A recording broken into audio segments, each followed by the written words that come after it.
Premier problème sur le mouvement d'un projectile. Esther, fâché contre son petit frère, donne un coup de pied dans le jouet de celui-ci. Le jouet est envoyé dans les airs à la vitesse de 17 mètres par seconde et selon un angle de 35 degrés. Quelle distance Esther devra-t-elle parcourir pour récupérer le jouet au sol? Donc, tout d'abord, mais la vitesse du coup de pied, là, c'est de 17 mètres par seconde. C'est la norme de la vitesse initiale.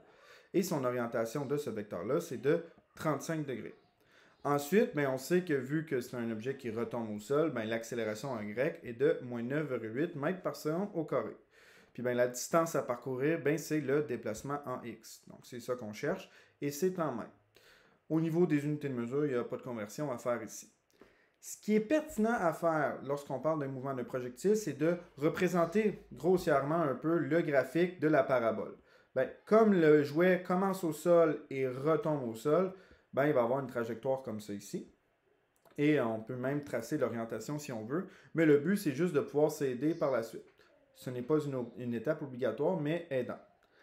Première étape, lorsqu'on a la vitesse initiale, sa norme et son orientation, c'est de trouver ses composantes.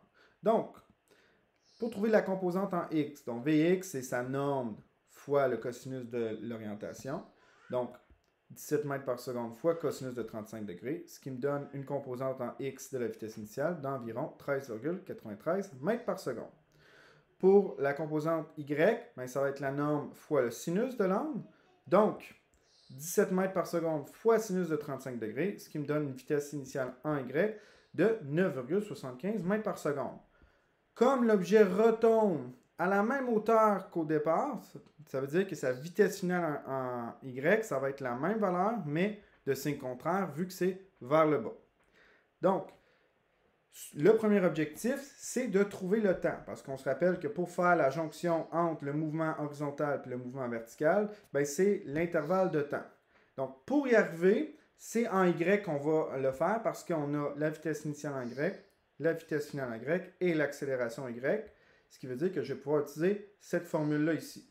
À noter qu'on peut toujours surligner ou encercler dans les différentes formules les éléments qu'on connaît pour s'aider. Donc, je remplace les données comme ça ici en mettant les unités de mesure. Et quand je vais faire moins 9,75 mètres par seconde pour enlever cette valeur-là ici, ben, c'est comme si je doublais tout simplement la valeur de la vitesse finale en y.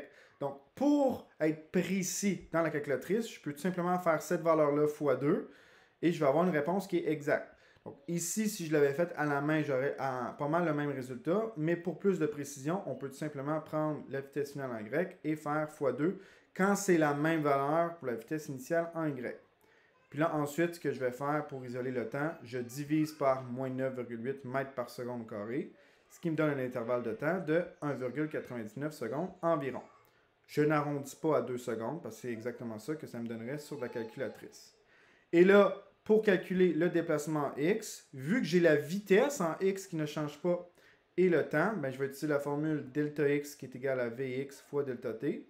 Donc, la vitesse initiale en x, c'est 13,93 mètres par seconde fois 1,99 secondes pour un déplacement d'environ 27,71 mètres.